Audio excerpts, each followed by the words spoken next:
symmetric spaces, and I want to motivate this through something which hopefully is quite elementary for everyone. It just involves a little bit of linear algebra and maybe some basic hyperbolic geometry.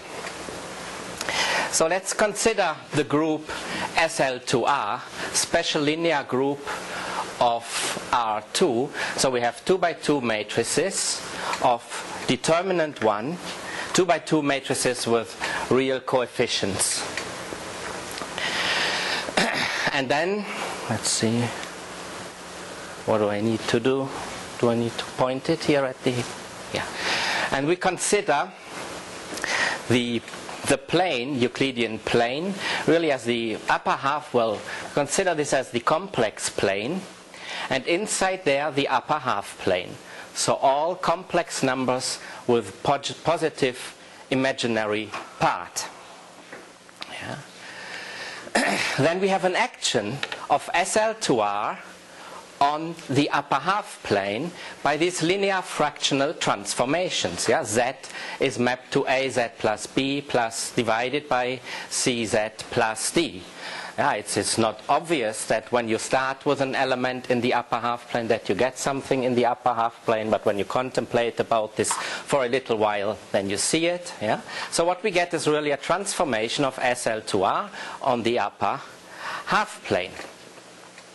Okay, nice.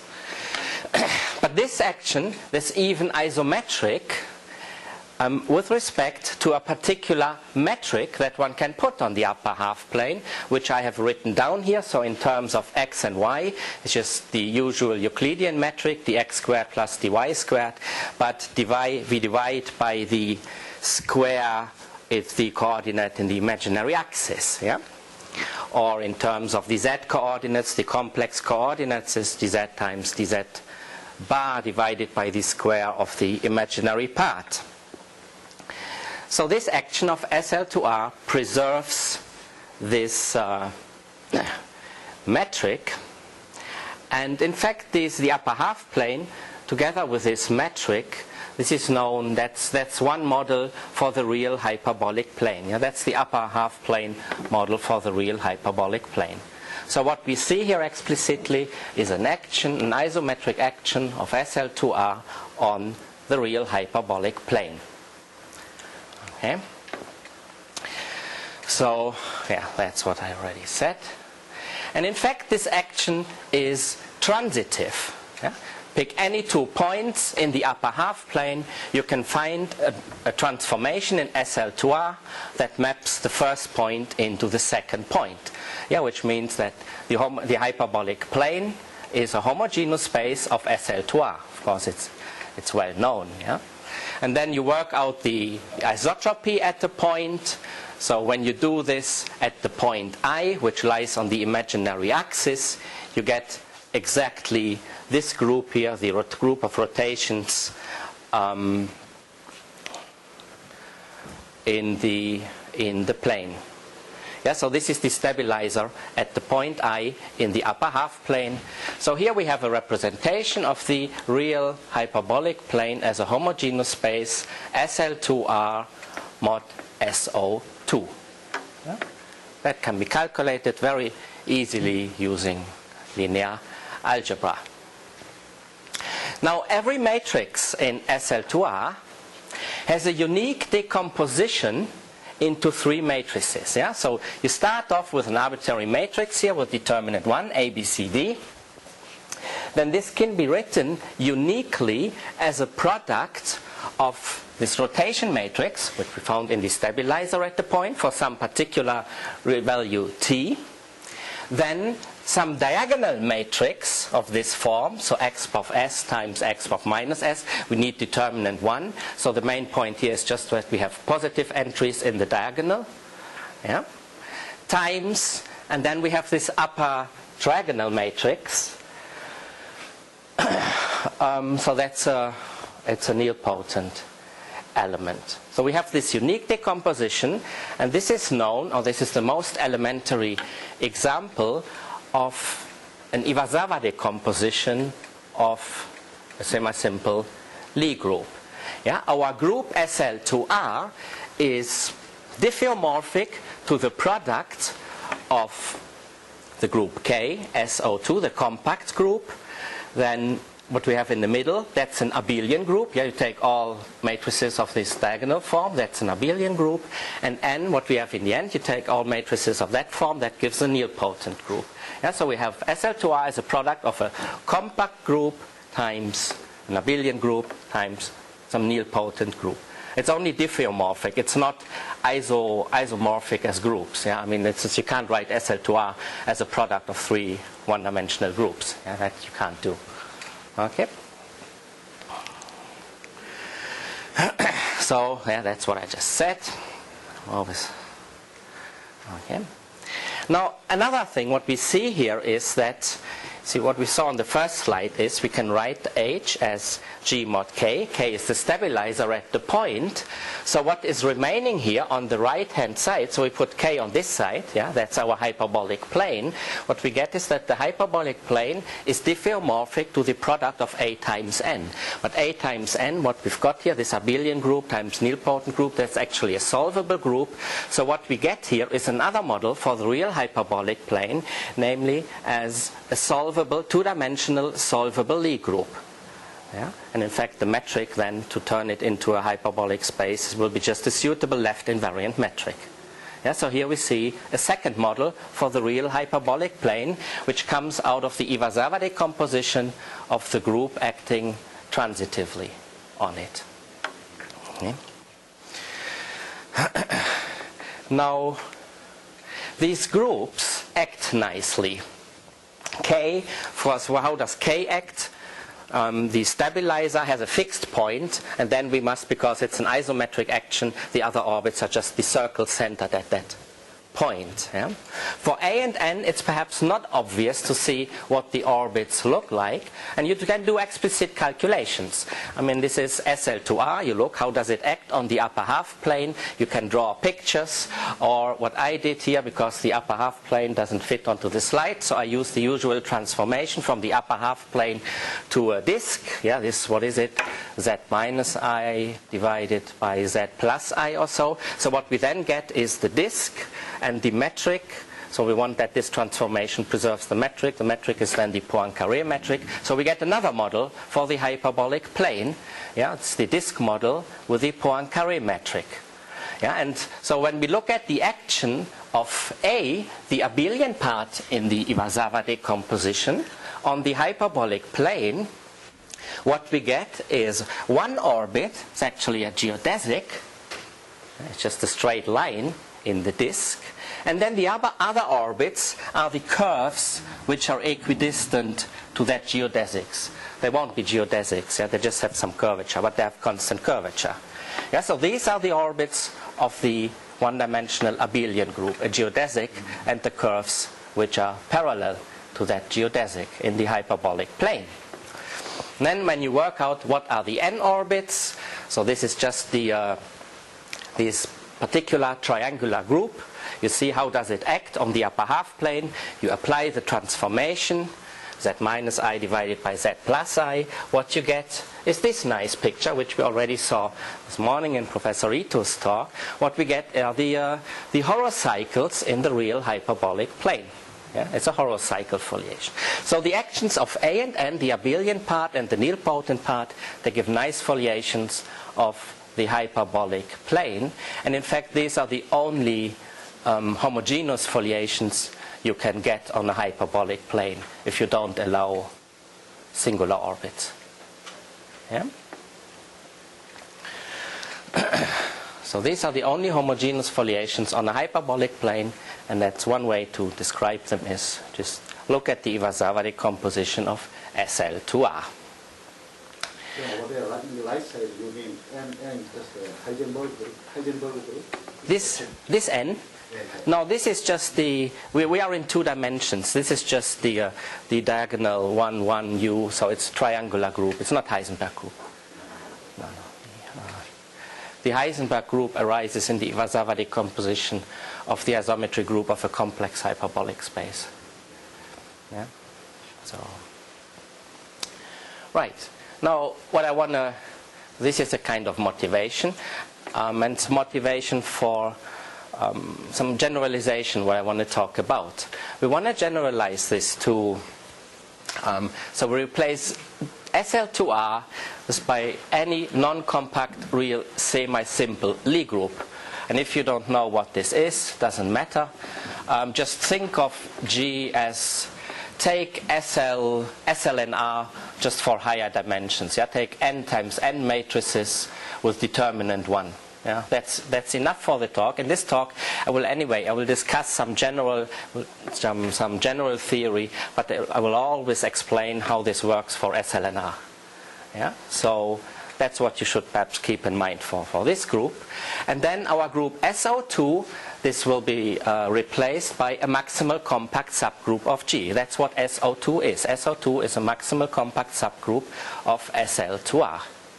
Yeah, so what we get then is a quotient G over K. This is then what is known as a Riemannian symmetric space of non-compact type. Yeah, every Riemannian symmetric space of non-compact type arises in this way. You pick a non-compact real semi-simple Lie group, maximal compact subgroup, look at the quotient, what you get is such a symmetric space, and conversely, that's how you can construct them. Okay. Well, when I say Riemannian, of course, there must be a metric on the quotient. That's not obvious what it is when you just start with an arbitrary Lie group. But this can be there is a quite a unique way to define a metric on this space, on this quotient that comes from the Killing form of the Lie group, of the Lie algebra. Yeah, I'll describe this a little bit later. So this is the space. Hyperbolic plane will be replaced by the symmetric space of non-compact type. But then the other question is, how do we generalize foliation or homogeneous foliation? Yeah, you have many possibilities there. One possibility is you just preserve the codimension of the foliation. Yeah? You just want to have codimension 1 foliations. Yeah. Other possibilities are hyperpolar and polar foliations. For polar foliations, somehow the model comes from polar coordinates in the Euclidean plane.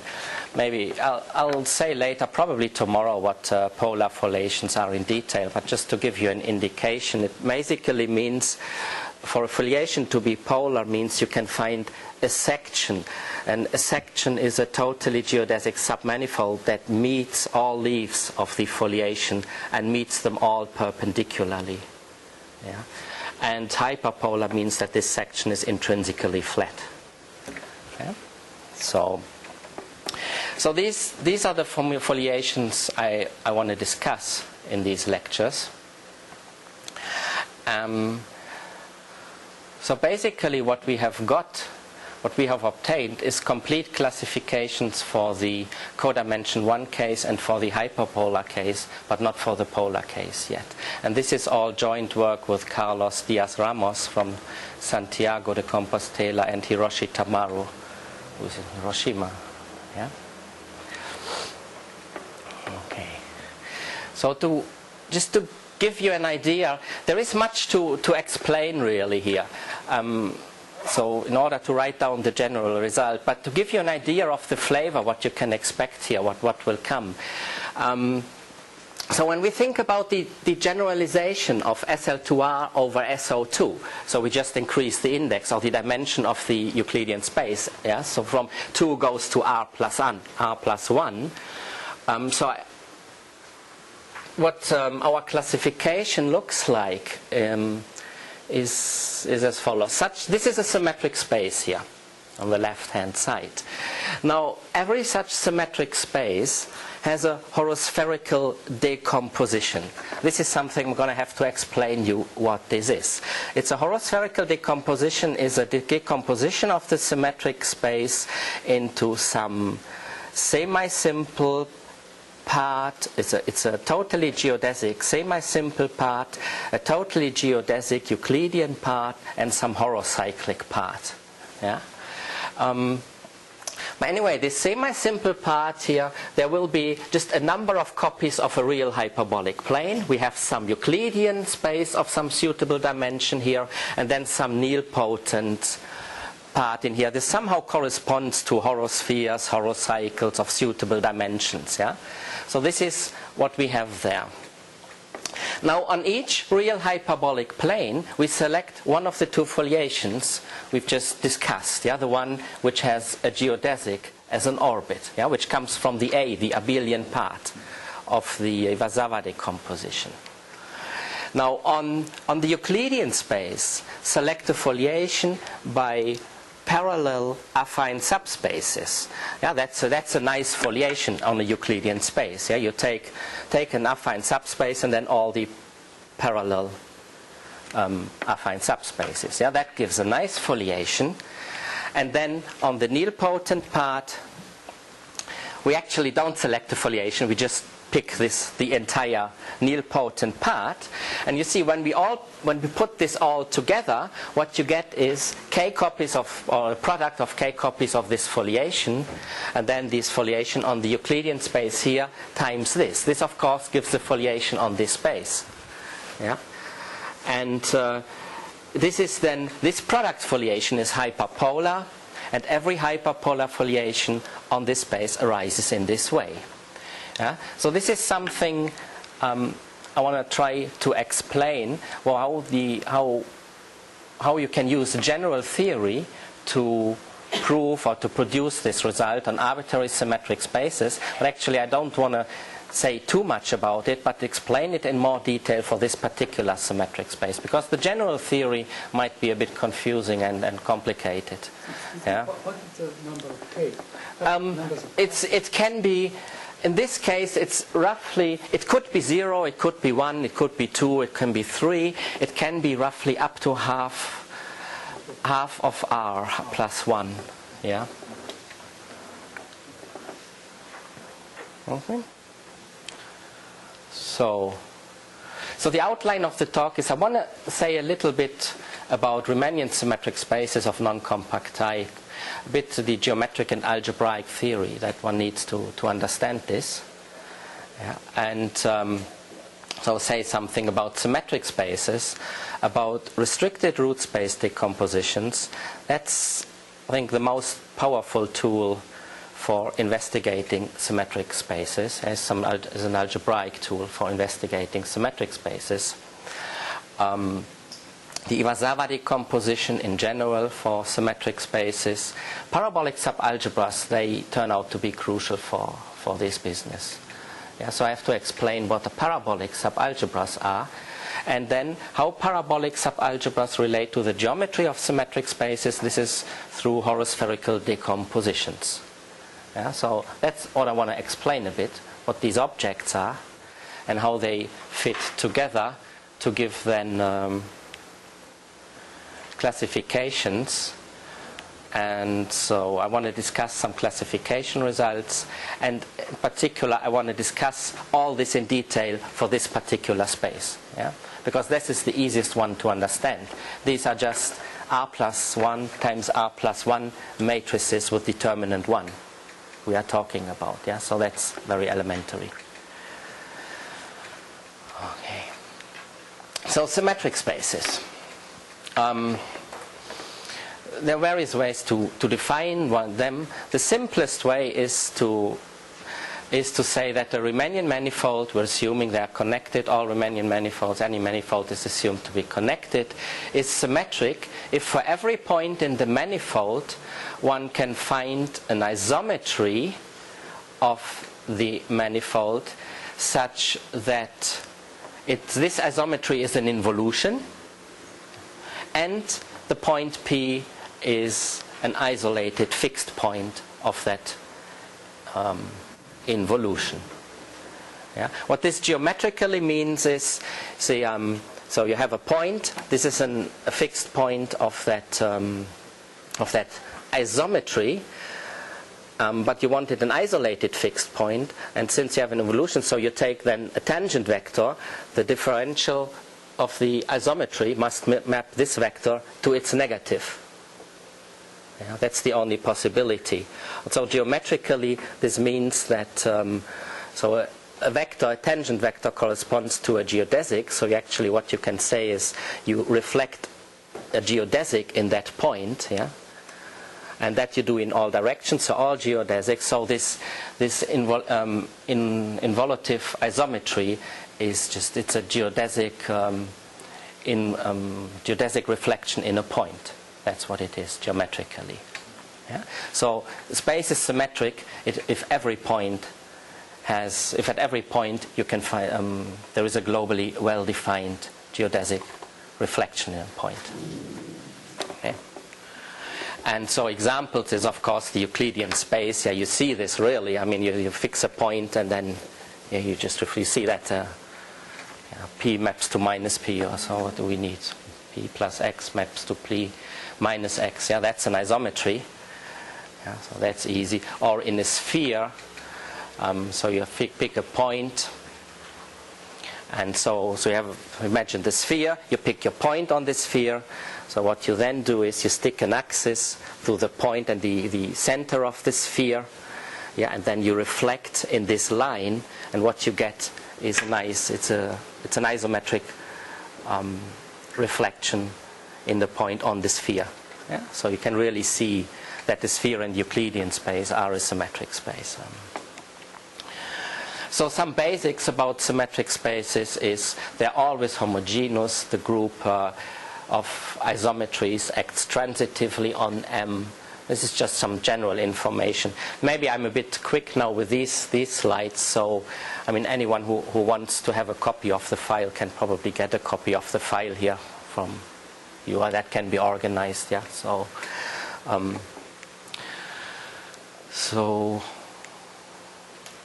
then that's quite an important property, that the curvature tensor of a symmetric space is parallel, because that means you can some calculations on the space simplify. I mean, when you do geometry on a manifold, you often have to differentiate curvature. Yeah? And when we know that the curvature is parallel, that simplifies it a lot. So that's why one can do quite a lot of geometry on symmetric spaces that you can't do elsewhere.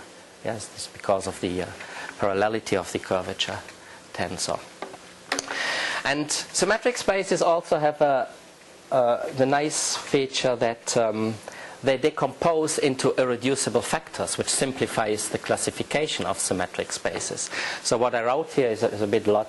So when you have a symmetric space and you consider the universal covering space, so the simply connected space covering it, that has a corresponding Riemannian metric. So this always has a Vltava decomposition. Yeah, every simply connected manifold has this then. So what we have here is this will have a Euclidean factor, which can be zero-dimensional, of course. Euclidean factor, and then some other irreducible factors in the Vltava decomposition. And so here we have the Euclidean factor. And so each of them is, again, a symmetric space. So when you want to classify symmetric spaces, at least the simply connected ones, you just have to classify irreducible ones. Yeah? Then, of course, there is the question of quotients. But this is complicated in the compact case, but not so complicated in the non-compact case. So if there is no Euclidean factor, then the manifold or the symmetric space is called semi-simple. And this is due to the fact that then the corresponding isometry group is semi-simple. This is no longer true if there is a Euclidean factor. Yeah, so it's just a bit of terminology that I'm using here. And if there is no Euclidean factor, and we have only one component here, then the symmetric space is called simple, because it is... The isometry group is, well, simple in most cases. Yeah, and so now we come to the algebra, and that's important. So if M is semi-simple, our symmetric space has no Euclidean part, then the Lie algebra of the isometry group is semi-simple. This means by definition that the killing form of the Lie algebra is non-degenerate. Yeah? And the killing form is obtained by, you look at the composition of, take two elements in the Lie algebra, you look at the composition of the two corresponding adjoint transformations on the Lie algebra and take the trace of that. That gives a bilinear form. But for the Lie algebra of the isometry group of the semi-simple symmetric space, this is always non-degenerate. Yeah?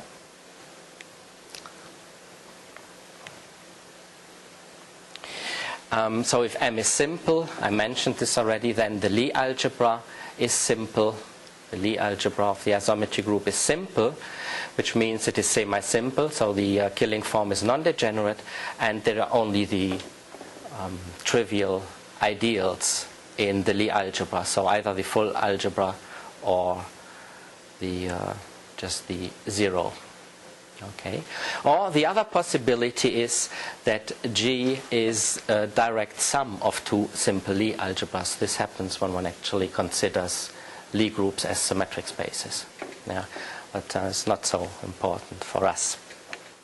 Now, another nice feature is that when we have a symmetric space which is simple, then the sectional curvature of it is either non-positive or non-negative.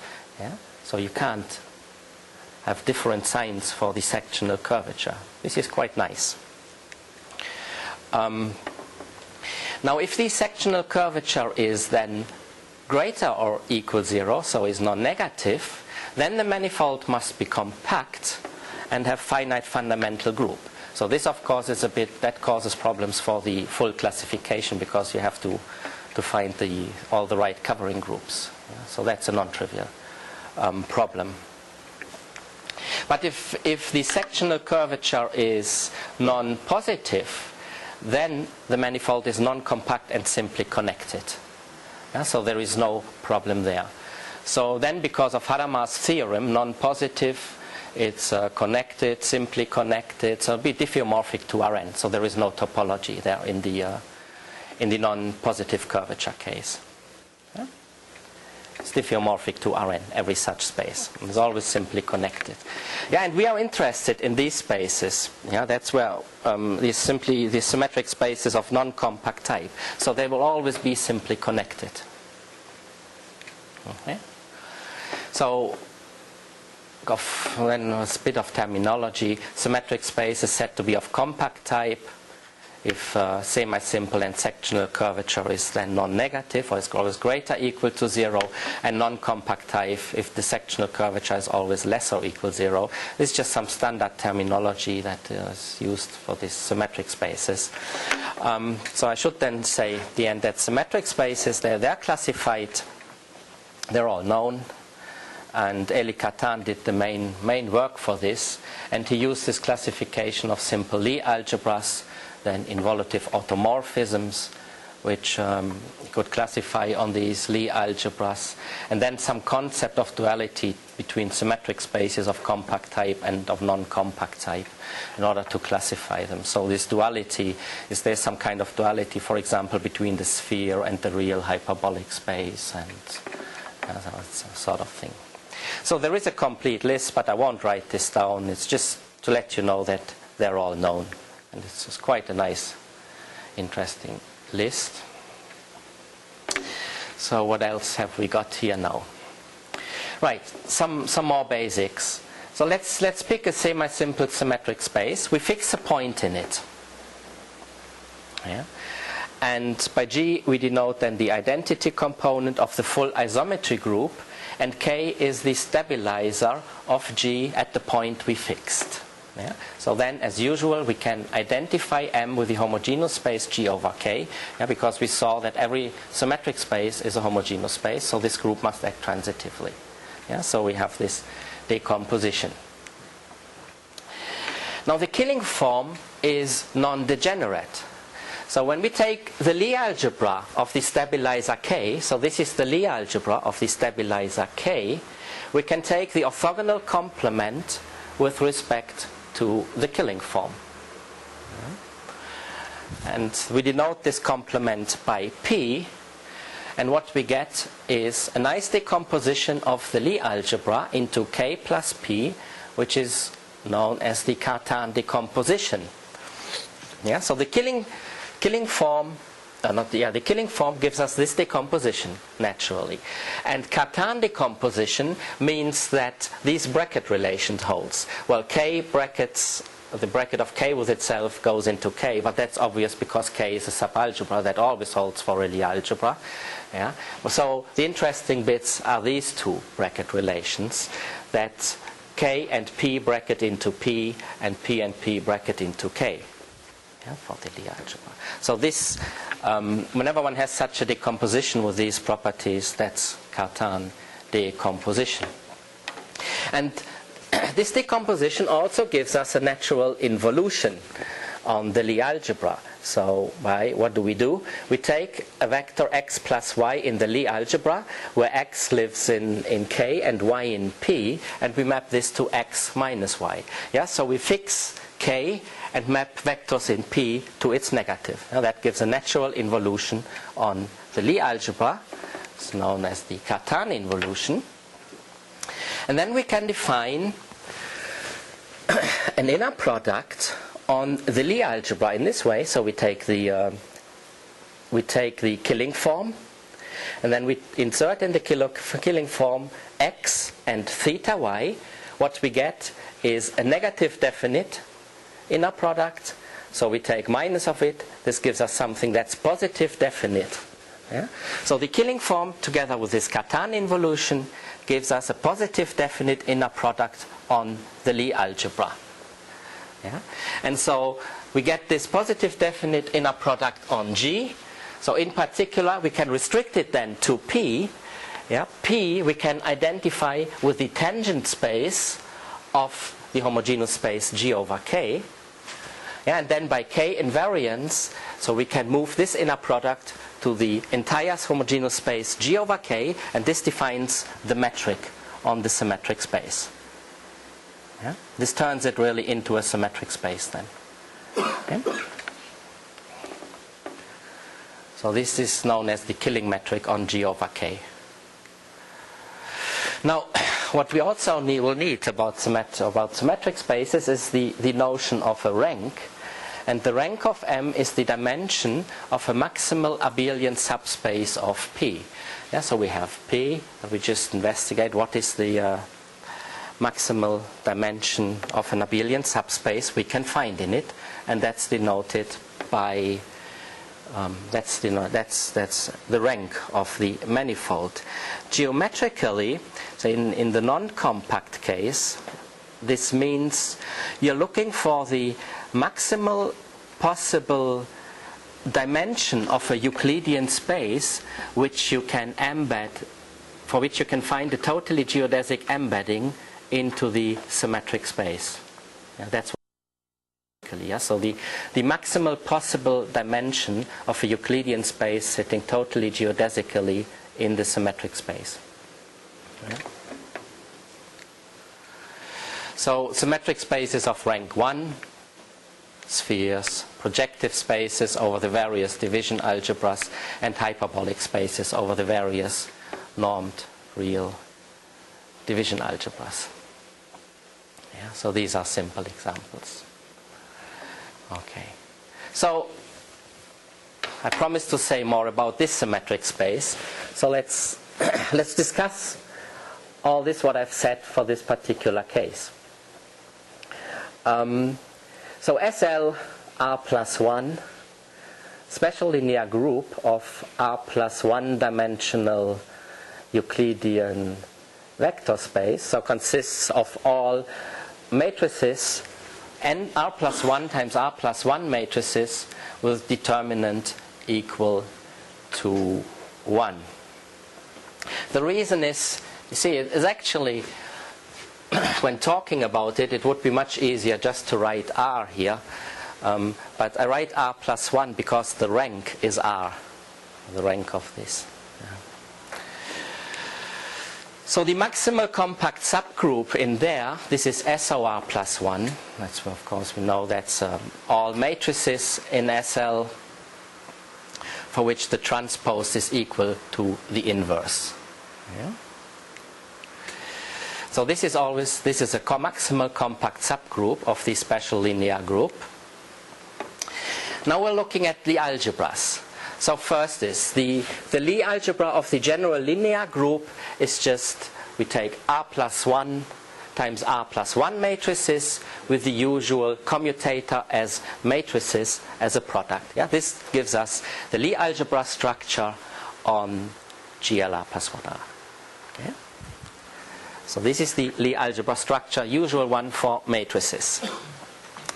Now then, how do we get SL? What's the Lie algebra structure on SLR plus 1, on the special linear Lie algebra? Well, we have just one equation here, the determinant equal to 1, and when you go from Lie group to Lie algebra, you linearize, and when you linearize the determinant, you get the trace, so determinant equal to 1 goes to trace is equal to 0. Yeah? So the Lie algebra of the special linear group is given by all the trace 0 matrices.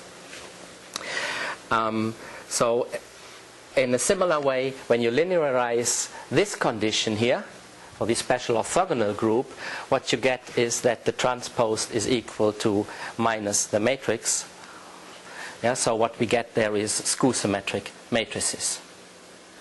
It's just linearization. Okay. Now, what do we get is P? Now, the killing form, I didn't write this down, what the killing formula is, but you can do it. Yeah, it's just the trace of, you have loads of commutator of matrices and have to work this out. This is a bit of calculations. But when you work out what is then the complement, or the orthogonal complement of the skew symmetric matrices with respect to the killing form, you get the symmetric matrices. Yeah? So what the Cartan decomposition is then, the Cartan decomposition here gives us a decomposition of a matrix into the skew symmetric and a symmetric part. Yeah? So this is what I told so far means for this particular example. It's a very elementary decomposition. Matrices into skew symmetric and symmetric matrices. Yeah, and there is something analogous for all kinds of, for all these semi-simple Lie algebras, which corresponds to this idea. And the Cartan involution, what is this? Yeah, you see we want to fix K, so we want to fix skew symmetric matrices. So our Cartan involution is the map where X is mapped to minus X transpose. Yeah? Then the fixed point set of that gives just the skew symmetric matrices. Okay. Right. So the next concept, what we need, is something to know about totally geodesic submanifolds. Totally geodesic submanifolds are the most elementary types of submanifolds you can find in a Riemannian manifold. It just means that every geodesic in the submanifold is a geodesic in the ambient manifold. And surprisingly, in symmetric spaces, the complete classification of totally geodesic submanifolds is not yet known. Yeah, this is quite remarkable. In rank 1 it is known, that's due to Wolf, and in rank 2 that's known now due to some work of Sebastian Klein, but that's it, that's where it stops. Some partial classifications are known when one puts on some additional assumptions, but no complete classifications. But there is some kind of equivalent characterization which is extremely useful, and it relates to what are called Lie triple system. See, a subspace of the P part in the Cartan decomposition is called a Lie triple system if this bracket relation holds. Yeah? So remember MM, when we bracket, we get something in K, in the Lie algebra K. When we bracket again, we should get something that is in P. So, but when we get something that's contained in M, that's what we call a Lie triple system. And there is actually a one-to-one correspondence between this geometric concept of a totally geodesic submanifold and this algebraic concept of a Lie triple system in P. Yeah? So they correspond to each other. But it doesn't help with the classification, really. It just helps with the work, somehow. And how does one see this? See, when one has a Lie triple system in P, what one can do is define the subalgebra of G in this way. We take the bracket of M with itself. What we get is we get something in K. We add the M part, so that's contained in K plus P. And because when we have the assumption here of a Lie triple system tells us that we really have a subalgebra. So this gives us a subalgebra. We exponentiate, get a Lie group, a subgroup of G, take the orbit through the origin, yeah, and what we get is a totally geodesic submanifold. Yeah, this is how one constructs from a Lie triple system the totally geodesic submanifold. And conversely, if one starts off with a totally geodesic submanifold, you just consider the tangent space of it as a subspace of P, and it's very easy to see that it's a Lie triple system. Yeah, so this is how one gets the relation between these geometric and algebraic objects. Now, I said that the restricted root space decomposition is something that's very important and very powerful for investigating symmetric spaces. So I want to explain how one gets this and how this works in the case of the special linear group. So we have our standard situation now, a symmetric space of non-compact type. G always denotes the identity component of the full isometry group, and K is the stabilizer. And just to repeat notation so that you don't forget it, B is the killing form of G. Yes, the trace of the composite of the two adjoint transformations.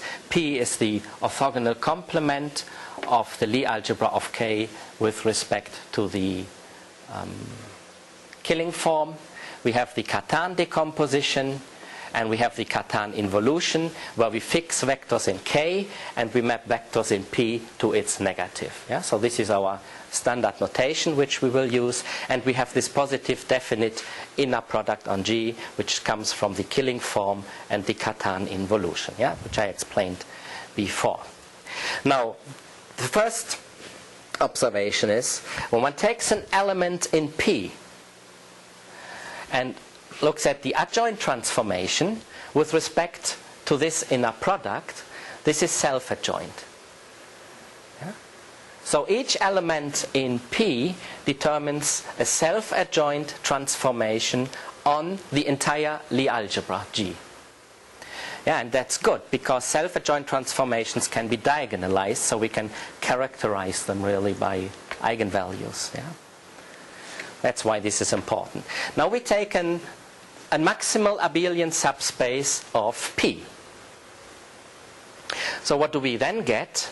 We get a family of self-adjoint transformations of G. But because we're assuming that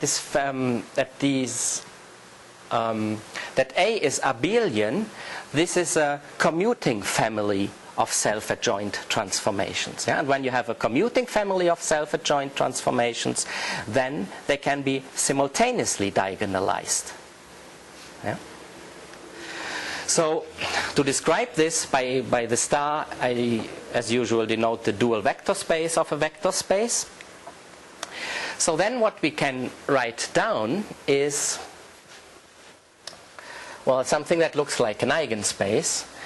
So what we look is for each H in our abelian subspace A, we look at the adjoint transformation and we write down then the corresponding, well, what do we get here? This equation at H applied to X is equal to lambda H times X. For each lambda in A star, so this is a one form, one can write this down. Yeah, in general what you get is just the zero vector space, but if you don't get the zero vector space, then this lambda is called a restricted root. Yeah? And because we started off with an, well, what am I saying? Oh yeah, this is just the terminology or notation. By sigma we denote the set of all restricted roots. Now because we started off with an abelian subspace A, so we have this commuting family of self-adjoint transformations, we actually get an eigenspace decomposition with respect to this commuting family. Yeah? And this, what we get is, so we get a zero eigenspace plus, and then all these eigenspaces G lambda, where lambda is a restricted root. Okay. So the choice of an abelian subspace of P determines a decomposition of the Lie algebra G into eigenspaces or root spaces. Okay. And this zero eigenspace, this is actually it's A in the P part, and in the K part this is just the centralizer of A in K, what one gets.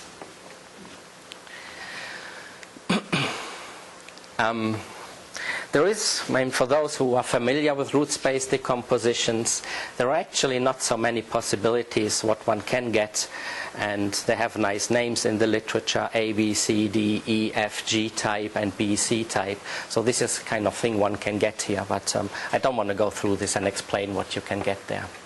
What do you mean? R starting just a dual space? It's a dual space of A, yeah, because A are vectors. Yeah, the elements in A are vectors in the Lie algebra, but the roots, they are really one forms. You see, these are objects. So these are one forms on A. So this is what the root is. Yeah? So that's why it's A star. What is it? BCR? It's a combination of B. It's B plus C. So it's just both of them. So that happens, for example, for certain complex Grossmannians and yeah. So let's see how this works for our particular symmetric space. So I pick a vector in R plus one-dimensional Euclidean space, and I'm assuming that the sum of the components of this vector is equal to 0, and build a diagonal matrix from this, delta of A. So we just have all the elements of the vector in the diagonal. Yeah, so what we get is an element. Yeah, this has trace 0 by assumption. So we get an element in the Lie algebra SLR plus 1.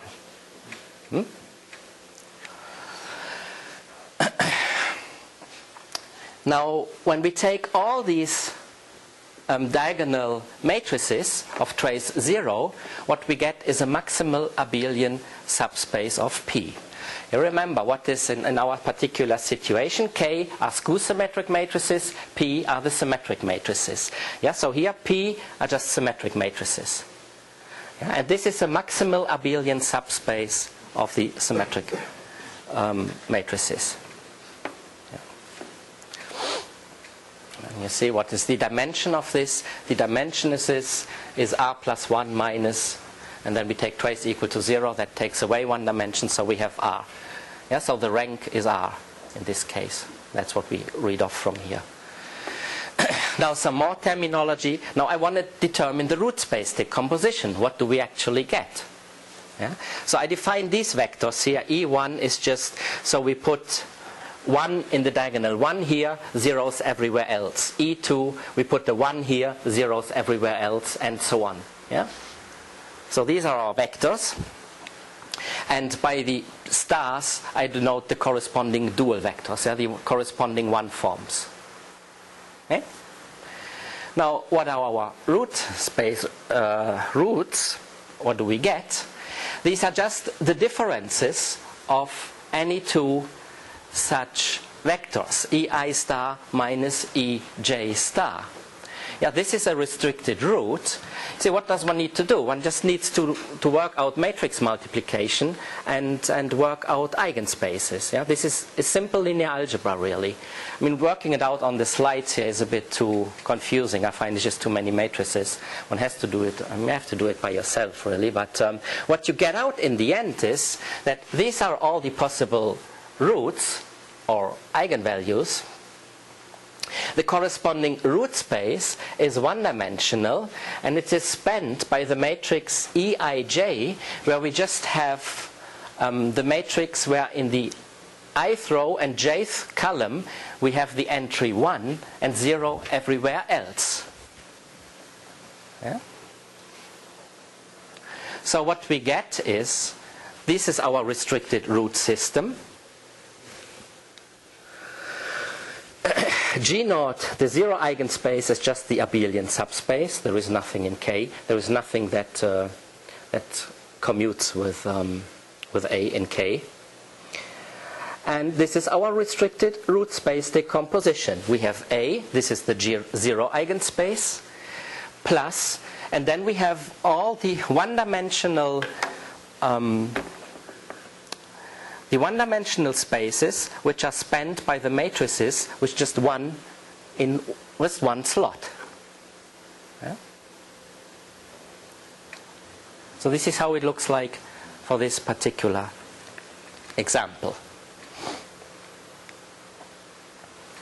Vltava decomposition. This is then the next point. Now, so we have a set of roots. Now this is a definition here that a subset, called a subset alpha 1 up to alpha r, and it's called a set of simple roots if every root in sigma can be written as a linear combination of this. So it just means it's a basis. Yeah? But in addition, we have some conditions about the coefficients, so that the integers, so here we have some integers, that all these integers are either all non-positive or all non-negative. Yeah? So you can't have a mixture. So then this is called a set of simple roots. It's not obvious at all that one can find such a set. That needs a proof, but one can always find. For every root system that there is, one can find a set of simple roots. Yeah? Well, this has this property. So once you know a set of simple roots, you can work out everything else, almost. So let's then, because here we have the coefficients are either all non-positive or non-negative, this divides our roots into positive roots and negative roots. Once we have chosen a set of simple roots, yeah, we have these two classes of roots, positive roots and negative roots, depending on the sign of these integers. Yeah, so we write the plus here when all these integers are greater or equal than 0. So these are our positive roots. A minus when all these integers are less or equal than 0. So our root system, our roots, decompose into positive and negative roots, once we have chosen such a subset of simple roots. Okay. Now, to get the Vltava decomposition, which I mentioned for SL to R, what one now does is, for each positive root, one takes the corresponding root space and then sums over all these root spaces. What one gets is a nilpotent subalgebra of the Lie algebra. Okay. Then we take, it's not a direct sum, well, it's as a vector space a direct sum, but we take A plus n, define this by S. This gives a solvable subalgebra for which the derived subalgebra is equal to the nilpotent one. And then so this is what we get when we add A, and when we add K, we get then the entire Lie algebra G, and this is an Vltava decomposition of the Lie algebra. And it's a vector space direct sum, it's not a direct sum of Lie algebras. Yeah. So our choice of, see, we start off with G. Let's summarize here how far we got. We start off with the Lie algebra. We choose a maximal abelian subspace A. This determines a root space decomposition, determines roots. We choose a set of simple roots which determines n, and this gives us this decomposition. Yeah? So this was the way to get there. And then we can also exponentiate everything, and we actually get a decomposition on Lie group level as well. So our group G is diffeomorphic to the product of the compact group K, the abelian group A, and the nilpotent group N. So in fact A and N are always simply connected. Yeah. The topology is only in K. And then what we can do is, we can right, so what do we know? G acts transitively on the symmetric space. K is the stabilizer on at a point, so we factor this out, we are left with a plus n, but this doesn't actually contain an isometry fixing point. So this group must act then transitively, actually simply transitively on the symmetric space. So what this Vltava decomposition tells us, that the solvable group A times n acts simply transitively on the symmetric space. Yeah, so every symmetric space of non-compact type can be viewed as a certain solvable Lie group equipped with a suitable left invariant metric. Yeah, what we saw earlier for the real hyperbolic plane is true always. And that's a consequence of the Vltava decomposition. Okay. So how does this work out for our particular space? A set of simple roots we get by just taking, so remember what was EI star? EI was the matrix where we just have 1 in the, so we're looking, the EIs were where we just have something in the diagonal, and EI means we have a 1 in the ith slot in the diagonal. Yeah? So we had as roots, so these are all our roots, and so what I'm claiming is that these are just the simple roots. So we have E1 star minus E2 star, E2 star minus E3 star, and so on. Yeah, this gives us a set of simple roots, and it's actually easy to verify that this is true. Yeah. So our positive roots are of the form EI star minus EJ star, where then the index I must be less than J. One can write this down. And how does n look like?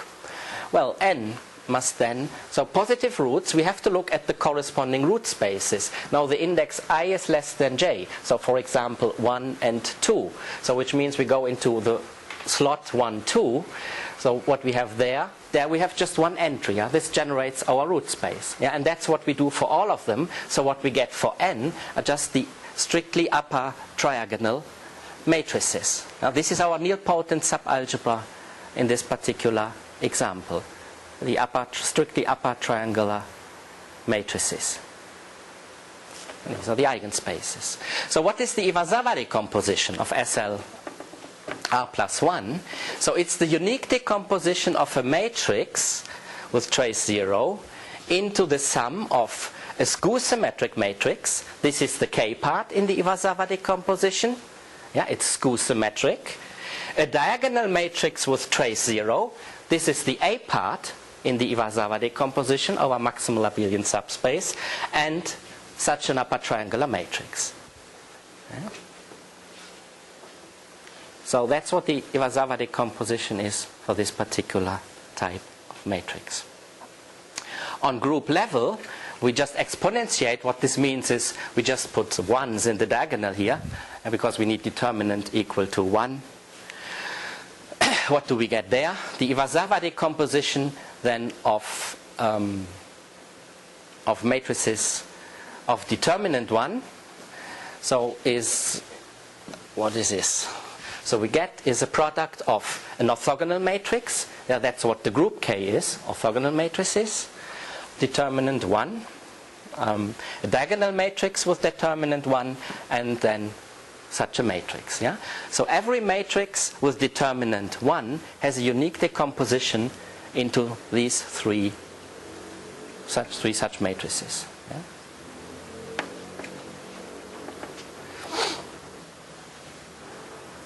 And that's exactly what we saw for the real hyperbolic plane, an SL2R. Yeah? So it's the same really here for higher dimensions.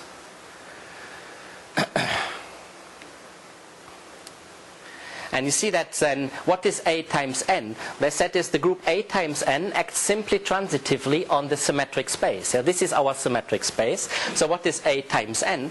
We just have to take the product of now diagonal matrices with determinant 1 and upper triangular matrices with entries equal to 1 in the diagonal. So what we just get as A times n, upper triangular matrices with determinant 1. Yeah?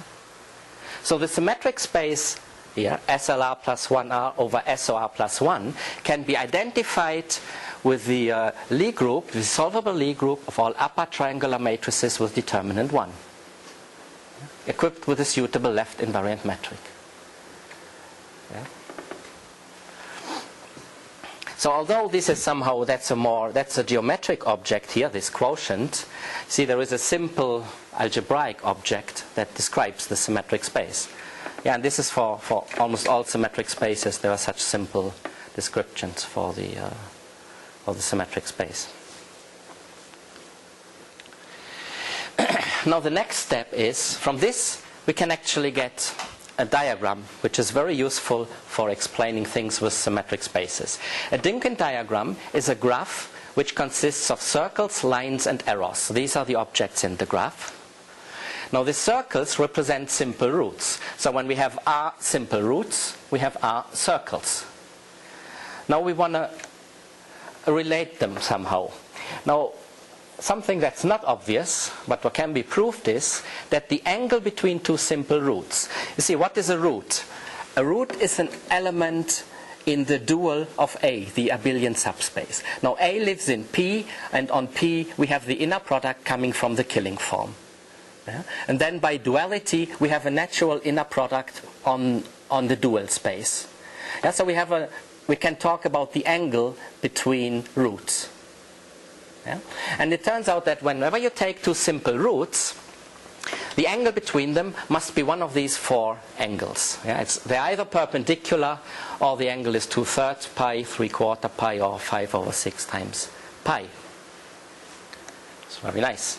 So what we do is we join alpha I and alpha j, two such simple roots, by either 0, 1, 2 or 3 lines, depending on what the angle is. Yeah? In this case no line, in this case 1 line, 2 lines. Really contains all the necessary, almost all the necessary information what you need to know about the symmetric space. So when you actually draw the diagram with a few numbers attached to it, you can reconstruct the symmetric space. That's why it is so useful to have this diagram. Yeah? So for example, type AR. This is our space. Yeah? What do we get? You can actually work it out now even. Just think about the first two ones. It's E1 minus E2 and E2 minus E3. So you want to work out the angle between them. E1 minus E2, E2 minus E3. This in the usual Euclidean vector space. So what you get as an angle will be then 2/3 over pi. So we join them. But then when we have E1 minus E2 and E3 minus E4, they are perpendicular when you take the inner product. No further lines. Yeah. So you see, it's very easy that you actually get this as a diagram for this space. Yeah. And what I've written, down here is all the symmetric spaces which have this diagram. So there are actually more symmetric spaces having the same diagram. Yeah, and these are the special linear groups related to the other division algebras, and this is related to the octonions and actually works only in dimension 2, so for planes somehow. So in order to distinguish one, what one also needs are the multiplicities of the roots, of the dimensions of the corresponding eigenspaces. What we saw here in the real case, all the eigenspaces are one-dimensional. Yeah? So the multiplicities of the roots are 1.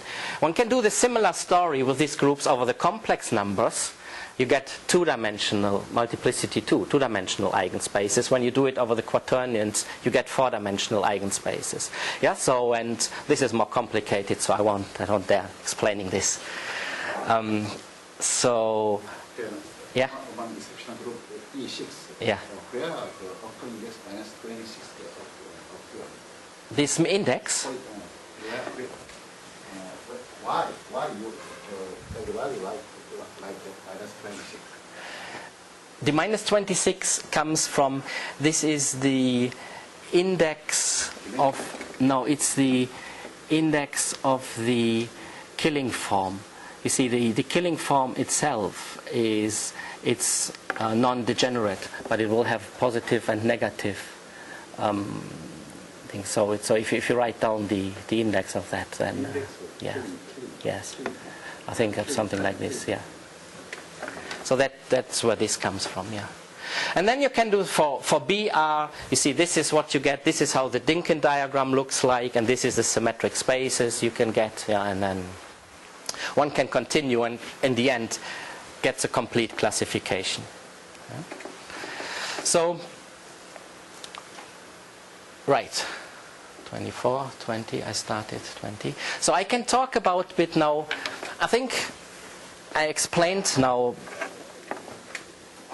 Yeah, actually, I just explained basic theory that is required here.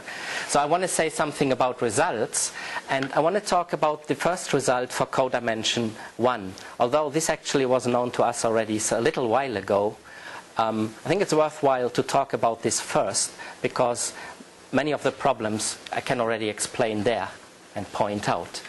So I want to explain what are the homogeneous foliations of codimension 1 on a symmetric space of non-compact type, and how do we get them. So I denote now by this moduli space MF the set of all homogeneous codimension 1 foliations up to isometric congruence. Of course, I mean, if two foliations can be mapped into each other by an isometry, we do not want to distinguish. them. Yeah, we consider them as the same. Yeah? So we want to understand what are the homogeneous codimension 1 foliations on the symmetric space modulo isometric congruence. By R we denote the rank of M, so this is the maximal possible dimension of a abelian subspace in P. It's a well-determined positive integer. And now by DD I now denote the automorphism group of the Dinkin diagram associated to M. Now you saw two Dinkin diagrams. The one of AR, and there you see we have this symmetry, we can switch it. Yeah? There is a Z2 symmetry in the Dinkin diagram. Then the one for BR, there was no symmetry because we had an arrow pointing in one direction, there is nothing you could do. So there is actually no symmetry at all, so we just have the identity. And when you look at all possible Dinkin diagrams, there are actually only 3 possible types of automorphism groups. It's either we have the identity, or Z2, a reflection, or the symmetric group in 3 for 3 elements, and this is corresponding to this Dinkin diagram, which corresponds to SO8 and is related to triality. Yeah? So that's a very, very special thing. Okay? Now this is all we need to say what this modular space is. We proved, and I said that's a little while ago with Tamaru, we proved that these codimension 1 foliations can be parametrized by a real projective space of dimension R-1, R is the rank, and the union with a set of R elements, and then we have to factor out the automorphism group of the Dinkin diagram. Now I have to say, how does the automorphism group act on this set? Well, of course, here it's easy to say. We have a set of R elements that corresponds to our simple roots. We have R simple roots. Yeah? And the simple roots, they are somewhere in the Dinkin diagram, so the automorphism group acts naturally on this set. Yeah? When we identify this with a set of simple roots in the Dinkin diagram. Now what is this? The simple roots, they span an R-dimensional vector space. Yeah? Because it's A. Yeah? Span an R-dimensional, or A star, span an R-dimensional vector space, and now the automorphism group then acts naturally on this R-dimensional vector space by just, it acts on the basis of this vector space. Yeah? And this is a linear action, and it goes down to the real projective space. This is how that action works of the automorphism group on the real projective space. Well, now this is just an abstract. And in the right side, what is the meaning of union? In the right side. Union? Oh, it's just the union. This is a set, abstract set. It's a set. It's just a set. Just a set. There's no other structure there. It's a set theoretic statement. Then what is the meaning then? The plus union from just the number from 1 to R? Yes, so for example, so what we get for R equal to 2, what this means is we get an RP1. Here is an RP1, this is just a circle, and then we get a set with 2 elements, 1, 2. So this is it. If we have no symmetry of the Dinkin diagram. Yeah. So now, of course, what I need to explain is what are these foliations? What is actually parametrized by this? Yeah. So what we actually get on the hyperbolic spaces, we get this. Let's first discuss some applications. When the simplest case is when r is equal to 1, then we get a hyperbolic space, a real complex quaternionic or octonionic hyperbolic space. So then this here is the zero-dimensional real projective space. That's a single point. And here we have a single point. So we just get 2 points. So on a hyperbolic space, we get only 2 foliations, nothing else. And these are exactly these two, which we already discounted for the real hyperbolic plane. But this is actually true in higher dimensions and also for all the other normed real division algebras. Yeah? But what are they, really, these foliations? Well, this here is clearly, it's the horosphere foliation, yeah, which we have in every hyperbolic space. And what we've got here is, this is a foliation which has exactly one minimal leaf. Remember, in the real hyperbolic plane, this was a geodesic. Yeah? And it's actually, when we go to a higher dimensional real hyperbolic space, again, that will be a real hyperbolic subspace, hyperplane. Yeah? But in complex hyperbolic space, that won't work because there is no totally geodesic hyperplane. There's no totally geodesic hypersurface in complex hyperbolic space. You can't take a CHn-1 because this has codimension 2, real codimension 2, so you won't get the foliation. Yeah, so it's something else. So really it gets a bit more exciting in a complex case, and what you get there is this minimal leaf is a ruled real hypersurface, which you get by, so what you do first is you put a real hyperbolic plane into the complex hyperbolic space, but as a real submanifold. And then pick a horocycle in here. So one of them thinks here, one of them curves. And then you attach at each point a CHn-1 perpendicular to it, perpendicular with respect to the complex structure. What you get is a ruled hypersurface in CHn-1, and this is this minimal orbit. Yeah, and all the other orbits are then the minimal leaf. And all the other ones are the equidistant ones, and it's even more complicated for the quaternionic case. Another interesting case is duality and triality. See, this moduli space depends only on the rank. You see what numbers go into the description of the modular space. It's R, it's the rank of the manifold, and then the symmetry group of the Dynkin diagram. Yeah, so this corresponds to duality and triality principles on the symmetric space.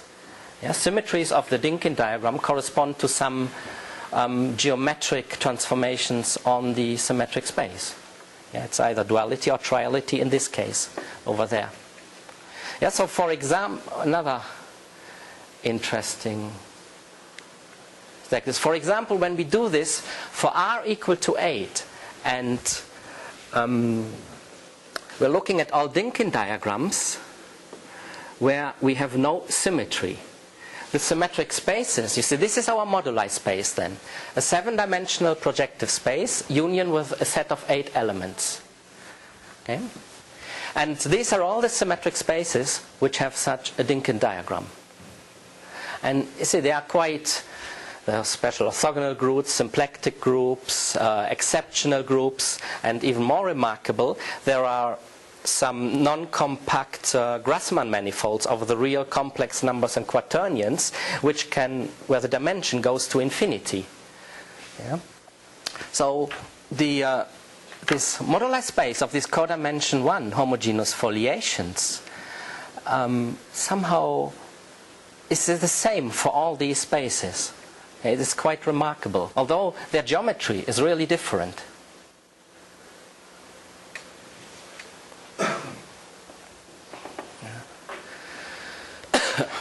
So how do we actually get these foliations?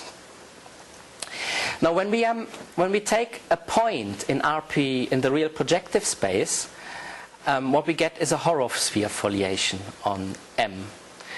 All leaves are congruent to each other. This is what horosphere foliations actually do. And if the rank is greater or equal than 2, then some of these foliations are even harmonic, which means that all the leaves of the foliations are minimal. And this actually means that when we look at the map from the manifold to the space of leaves of the foliation, that's a natural map, that this is a harmonic map.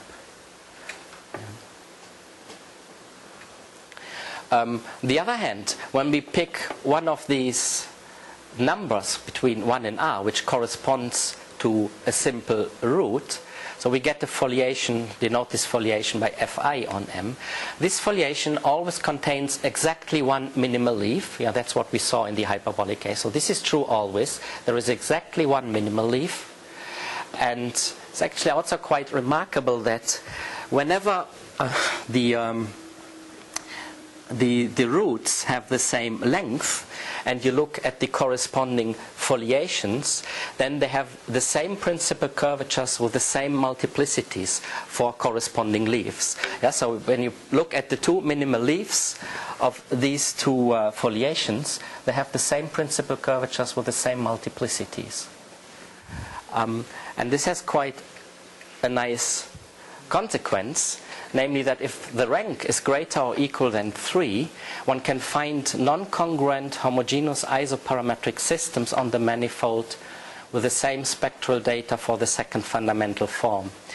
Now, isoparametric systems or isoparametric submanifolds are submanifolds, maybe I should say, just hypersurfaces with constant principal curvatures. Yeah? At least in spaces of constant curvature, these are equivalent to isoparametric hypersurfaces. And there was a nice, I think Eli Catan started this question, what are the hypersurfaces in spheres with constant principal curvatures? And this still hasn't been sorted out. But there are interesting results, like there is only at most, well, there can be only 1, 2, 3, 4, or 6 different distinct principal curvatures, and only in the case when there are 4, there can actually be inhomogeneous isoparametric hypersurfaces. And then Ferus, Karcher, and Münzner, they found somehow isoparametric hypersurfaces which have the same principal curvatures with the same multiplicities, but they always had to be inhomogeneous. At least one of them had to be inhomogeneous. Yeah, so you couldn't somehow, but there was always the question of, can you find homogeneous? I mean, when you just ask the question about homogeneous hypersurfaces, do actually then the principal curvatures determine the hypersurface? Yeah, and what this says, the answer is no, because here you can find homogeneous hypersurfaces in these symmetric spaces, which are non-congruent but have the same principal curvatures with the same multiplicities. And to write down a simple example, go back to our special case, SL4R over SO4. You see we've got these matrices again. Yeah, we have the upper triangular matrices. This parametrizes our symmetric space, SL4R over SO4. And the determinant is equal to 1. The Dinkin diagram is this one. And now the foliations we get are, we get the foliation F1 corresponding to the root alpha 1 if we just put this here equal to 0, the corresponding entry in the root space equal to 0. Yeah? We get the foliation F2, so this corresponds to this root, when we put the corresponding entry of the root space equal to 0. It's this entry, so it's that one, equal to 0. Yeah, so what we get here, in this way, we get two foliations on this symmetric space. Yeah? And they're not congruent to each other or isometric to each other because there's just no symmetry of the Dinkin diagram where you can map alpha 1 to alpha 2.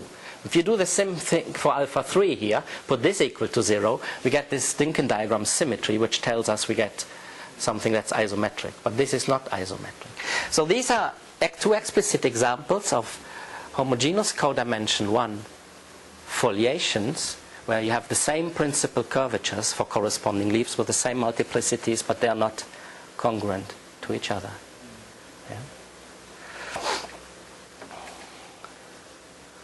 What's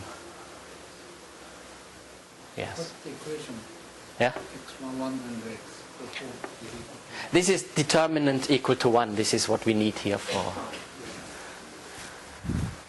Yeah.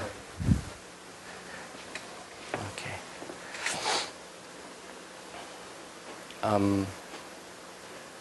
So, outline of proof. No, I don't want to do this now. I think I'll stop here for today. Thank you for your attention.